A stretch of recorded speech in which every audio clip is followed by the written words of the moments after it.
I'm Mike Strain, managing editor of the Tulsa World. I'm with Wayne Greene, our editorial pages editor, and it's State of the State Day in Oklahoma, the first for Governor Kevin Stitt, the new governor.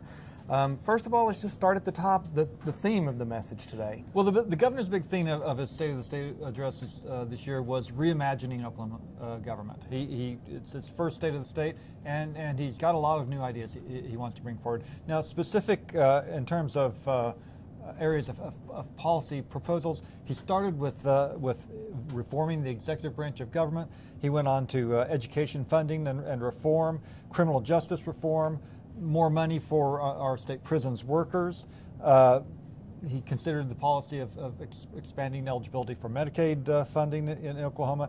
He talked very briefly about a quick closing fund that governors have been after for a long time in Oklahoma, and he talked about the need to do a better job of saving for bad times in state government. So those were, as I saw his speech, those were the 7 big policy initiatives that I saw in this. So, and what's interesting is the top one on your notes there is executive reform coming before education. Why do you think it is that he started there? It's interesting because we've been debating education in Oklahoma for a long time. It's number one priority for most voters. But our new governor, who brings this businessman's perspective into it, says that the first thing we need to do, the first thing he wants to talk about at least, is reforming the way the executive branch of government does. And that works, and that's very interesting.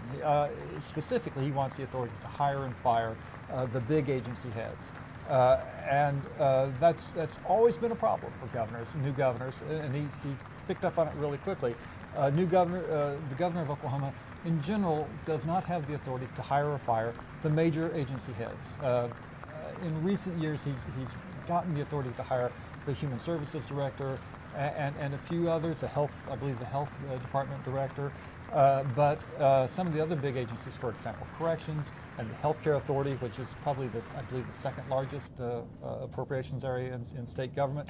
The governor is sort of an interested bystander in who's running that part of state government, and the Governor Stitt's message was, hey, if I'm going to be responsible for this, I need to have the authority to say who's going to be running those agencies. Okay, so education was a big part of the conversation, though.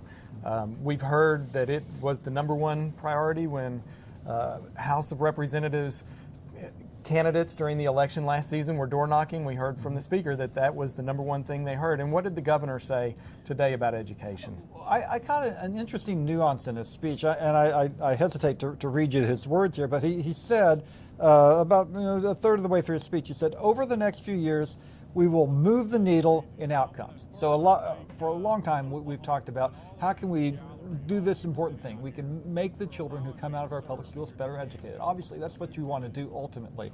But then the very next sentence he says, but we must first continue our investment in the teacher. And that's a message I remember the first time that got through to me when an educator said it to me. That is, sure, we want better outcomes, but to get there, the first thing you have to do is invest in the process. Before you do that, nothing else can happen. So the governor seems to get it from the very beginning that before we can have any hope of having better outcomes, what we have to have is more teachers, better paid teachers, teachers who are happy in their classroom, teachers who have adequate materials and adequate curriculum, and students who can take the classes that they want to thrive in a public school setting. And all of that equals money. So until you got the money on the front end, you're not going to get the results on the back end. And the governor's speech, to me, indicates that he understands that equation.